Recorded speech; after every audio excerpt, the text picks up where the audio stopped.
उड़ीसा जगन्नाथपुरी की एक घटना है। एक संत थे। संत क्या थे? वेशधारी संत थे। वेश संत का, लेकिन थे शराबी।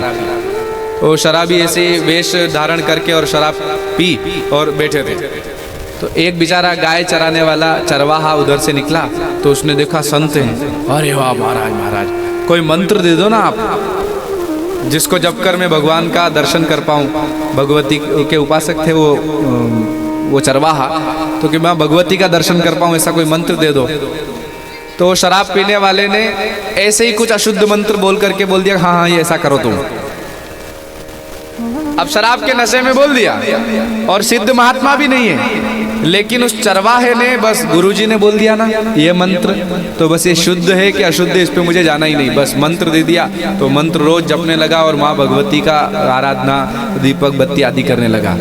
करते करते करते करते करते एक दिन साधना ऐसी सिद्ध हुई कि भगवती प्रकट हो गई, और प्रकट होकर कहा कि अरे भाई, मैं तुम्हें दर्शन देने आई हूँ, लेकिन तुम्हारे जो गुरु है ना, पहली बात तो ये कि वो संत नहीं है, शराबी है। तुम गलत जगह चक्कर में पड़ गए, मत करो विश्वास। और दूसरा ये कि मंत्र शुद्ध है, किसी अच्छे महात्मा से जाकर शुद्ध मंत्र लो।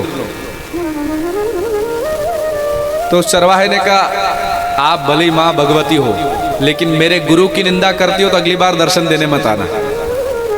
और दूसरी बात, आप बोल रहे हो मंत्र अशुद्ध है, तो आप क्यों दर्शन देने आ गए?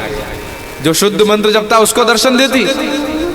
बोले मैं इसलिए आई हूं कि तुम अशुद्ध जप रहे थे, लेकिन पूरी श्रद्धा से, पूरे विश्वास से, पूरे भाव से जप रहे थे, इसलिए मैं दर्शन देने आ गई, क्योंकि तुम्हारा विश्वास दृढ़ था, मंत्र में संशय नहीं था। संदिग्धो यत्रो मंत्र, संशय होगा तो मंत्र काम नहीं करेगा। तुम्हारे मन में संशय नहीं था, गुरुजी ने कह दिया ना तो पत्थर की लकीर, यही करूंगा मैं, इसलिए मैं दर्शन देने आ गई। मंत्र तो तुम्हारा अशुद्ध है, गुरु तुम्हारे ठीक नहीं है, लेकिन तुम्हारी भावना ठीक है, तुम्हारे मन में संशय नहीं है, इसलिए दर्शन देने आई हूं। प्रभु आप जो जप रहे हो ना, कोई कह दे कि ये नहीं ये वाला जपो, बिल्कुल चक्कर में नहीं पड़ना। जो जप रहे हो वही जपो, और कोई कहे तो उसमें डबल विश्वास करके जपो, पर कभी मंत्र नहीं बदलना, कभी गुरु नहीं बदलना, कभी उपासना का मार्ग नहीं बदलना। कि हम स्वामी महाराज के उपासक है और किसी ने कह दिया कि शिव जी की तरफ चलो, नहीं। या शिव जी के उपासक है, कोई कह दे कृष्ण जी की तरफ चलो, नहीं। कृष्ण जी के उपासक है, कोई कह दे कि इस उपासना में, नहीं। जिसमें चल रहे हो ना वहीं चलते रहो। वही उपासना, दूसरी उपासनाएं जो काम करती है वो आपकी ये वाली उपासना काम कर देगी। 10 जगह 10-10 फीट गड्ढा खोदने से अच्छा है एक जगह 100 फीट खोद दो। क्या पता आप 99 फीट तक पहुंच गए हो, 1 फीट के बाद वहां पर पानी मिलने वाला हो। उसी प्रकार आपकी साधना उस मंत्र को जपते जपते इस ऊंचाई पर पहुंच गई हो कि बस 1 वर्ष और साधना हो गई तो भगवान कृपा कर देंगे, दर्शन दे देंगे।